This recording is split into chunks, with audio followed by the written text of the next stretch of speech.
উধাও বিএলও, বাড়িতে আসছে না বিএলও, ফোনে যোগাযোগও করা যাচ্ছে না। হাতে মাত্র আর কটা দিন, তারপরই এসআইআর প্রক্রিয়ার কাজ সম্পূর্ণ হবে। তবে এরই মাঝে এক বিস্ফোরক অভিযোগ উঠল। মালদার ইংরেজবাজার পুরসভার 11 নম্বর ওয়ার্ড গঙ্গাবাগ এলাকার বাসিন্দা আরতি মণ্ডল ও তার পরিবারের সদস্যদের ঘুম উড়েছে। অভিযোগ, এখনো পর্যন্ত এসআইআর ফর্ম জমা দিতে পারেনি এলাকার বহু মানুষ, কারণ এলাকার বিএলওকে দেখা পাওয়া যাচ্ছে না। ইতিমধ্যেই দুশ্চিন্তার মধ্যে রয়েছে পরিবারটি। শুধু তাই নয়, 65 বছরের বৃদ্ধা আরতি মণ্ডলের অভিযোগ, ওয়ার্ডের তৃণমূলের কার্যালয়ে ফর্ম জমা দেওয়ার বিষয় তাকে বলা হয়, কিন্তু আরতি মণ্ডল তৃণমূলের ওয়ার্ড কার্যালয়ে তার এসআইআর ফর্ম জমা দেবেন না বলে পরিষ্কার জানিয়েছেন। রীতিমতো তিনি প্রতিবাদ করেছেন। তার বক্তব্য, বিএলও এসআইআর ফর্ম বাড়িতে এসে যেমন দিয়ে গেছেন, তিনি তার হাতেই ফর্ম জমা দেবেন। অভিযোগকারী আরতি মণ্ডল কি বলছেন তার সোজা সাপটা বক্তব্য শুনুন। এসআইআর এসেছিল, একদিন ফর্ম দিয়েছে, আমি ছিলাম না, অসুস্থ, তারপরে আর আসেনি, ফর্ম জমা দিতে পারিনি।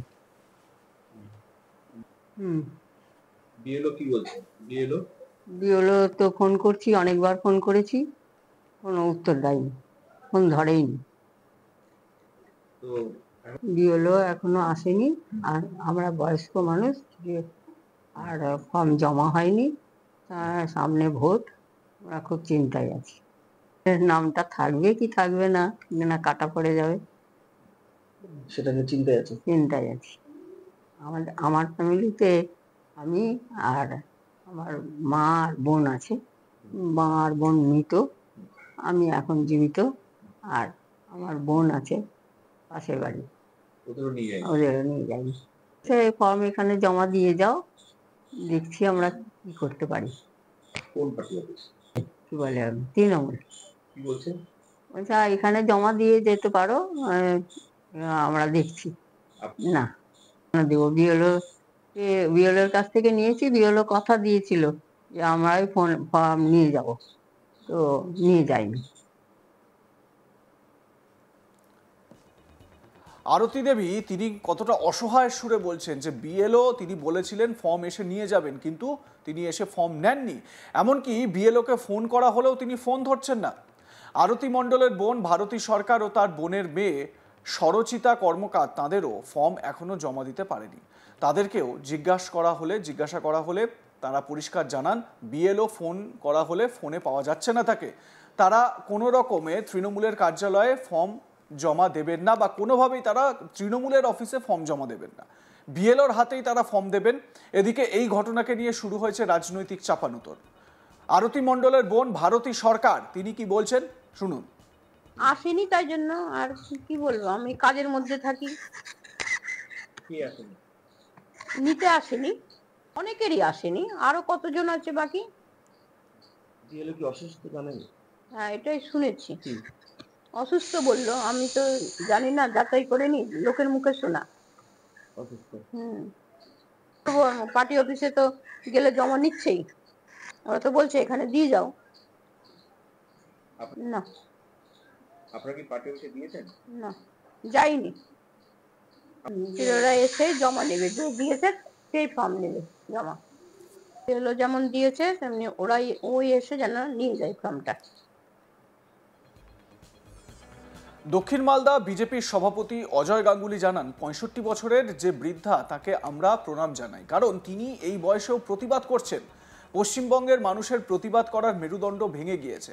আজকে সেই বৃদ্ধা তার দিক থেকে ঠিক রয়েছেন, সে তৃণমূলের কার্যালয়ে ফর্ম দিচ্ছেন না, তিনি বিএলওর হাতেই ফর্ম দেবেন। ভারতীয় জনতা পার্টি এই সমস্ত প্রতিবাদীদের পাশে থাকবে।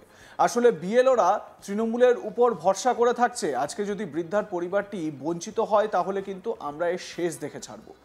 বিজেপি জেলা সভাপতি অজয় গাঙ্গুলি কি বলছেন শুনুন। জাতীয় বয়স্ক ভদ্রমহিলাকে করজোড়ে প্রণাম জানাই, কারণ এই বয়সেও তিনি যে প্রতিবাদ করছেন এবং ভারতবর্ষের সুশাসনের সঙ্গে সঙ্গে পশ্চিমবঙ্গে যে একটা সুশাসন গড়ে উঠবে, এইটা যে এরা বাড়িতে বসেও এই বয়সে চিন্তা করছেন, সেই জন্য তাদেরকে করজোড়ে প্রণাম জানাই এবং নমস্কার জানাই ভারতীয় জনতা পার্টির জেলা সভাপতি হিসেবে। কারণ পশ্চিমবঙ্গের মানুষের প্রতিবাদ করার মেরুদণ্ড ভেঙে গেছে। এই জাতীয় বয়স্করা যে এখনও ভারতবর্ষ তথা পশ্চিমবঙ্গে একটা সুশাসন চাচ্ছেন, সেই জন্য তারা বিএলও এবং কাউন্সিলরের অফিসে গিয়ে ফর্ম জমা দিচ্ছেন না, এবং তারা তাদের স্ট্যান্ড পয়েন্টে একবারে ঠিক থাকুন। ভারতীয় জনতা পার্টি এই সমস্ত সাধারণ মানুষ যারা প্রতিবাদ করতে পারে তাদের পাশে থাকবে, এবং যতদূর যাওয়ার সেই অবধি কিন্তু যাবে।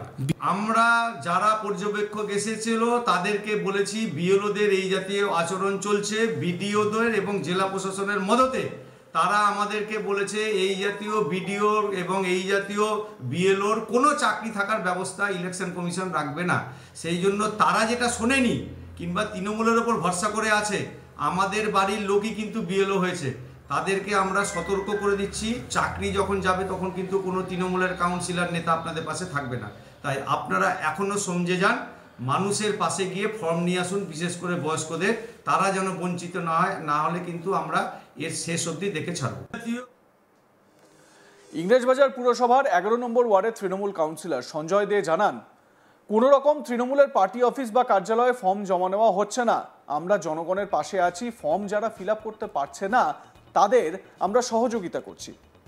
এই অভিযোগটি সম্পূর্ণ ভিত্তিহীন, তবে এটা ঠিক প্রথম অনেকেই ফর্ম জমা দিতে পারেনি, কারণ সেই বুথের বিএলও দেবাশিস দাস অসুস্থ থাকায় অনেক দিন ধরে আসছিলেন না, মোবাইলেও যোগাযোগ করা যাচ্ছিল না। আমরা এসডিও সাহেবকে জানিয়েছি নতুন করে বিএলও নিযুক্ত করা হয়েছে, অবশ্যই সেই পরিবারটির সঙ্গে দেখা করবে। তৃণমূল কাউন্সিলর সঞ্জয় দের কি বক্তব্য শুনুন। হ্যাঁ, এটা ঠিকই বলেছেন। প্রথম সেই দেবাশিস দাস বিএলও, উনি সাইকো পেশেন্ট, ওনাকে এখানে আমার 183-তে দেওয়া হয়েছিল। তো প্রথম কয়েকদিন কাজ করার পর উনি অসুস্থ হয়ে পড়েন, তারপরে আর আসেননি। তো ওনার সুইচ অফ ছিল, এটা ঠিকই কথা। তারপর আমরা এসডিও সাহেবকে জানানো হয়েছে, এসডিও সাহেব আবার আমাদেরকে একটা নতুন মহিলাকে জয়েন করিয়েছে। এখনো বেশ কিছু বাড়িতে মানে যেমন হচ্ছে 65 বছরের বৃদ্ধ আছে, বৃদ্ধা আছে, তাদের ফর্ম এখনো হয়নি, এবং তারা বলছে যে নাকি বিজেপি রং বেড়া করছে, বলছে Trinamool councillor Trinamool party office করেছে, পার্টি অফিস থেকে জমা দিতে হবে। কেন জমা দিতে হবে? এটা সম্পূর্ণ মিথ্যে কথা। আমরা আসলে জনগণের পাশে থাকি, ওই জন্যই আমরা বলেছি যারা ফর্ম ফিল আপ করতে পারবে না তাদের আমরা ফর্মটা ফিল আপ করে দিচ্ছি, এবং যাকে আবার নতুন করে জয়েন করিয়েছেন তাকেই আমরা ফর্মটা জমা দিতে বলছি। যারা দিতে পারছে না তাদের জন্য যারা জমা দিতে পারছে না বলে দিচ্ছে, তো ওনারা বিএলও তো আসছেন, এনে জমা নিচ্ছেন, আর নতুন বিএলও যিনি জয়েন করেছেন তিনি গিয়ে জমা নিচ্ছেন ফর্ম। না, পার্টি অফিস থেকে এটা সম্পূর্ণ মিথ্যে কথা বলছে। আমরা পার্টি অফিস থেকে কোনো ফর্মই দিচ্ছে না, আমরা ফর্মটাকে ফিল আপ করে দিচ্ছি। যারা ফর্ম ফিল আপ করতে পারছে না, আমাদের এখানে অনেকটাই হচ্ছে মানে ফর্ম ফিল আপ অনেকেই করতে পারছে না, তো আমরা ভাবছি যে তাদের অসুবিধা যাতে না হয় সেই জন্য আমরা ফর্মটাকে ফিল আপ করে দিচ্ছি। যারা লাইক কমেন্ট শেয়ার করতে ভুলবেন না। দেখতে থাকুন আজ তাক বাংলা। সাবস্ক্রাইব করুন আমাদের ইউটিউব চ্যানেলটি, বেল আইকন প্রেস করুন নোটিফিকেশন পেতে।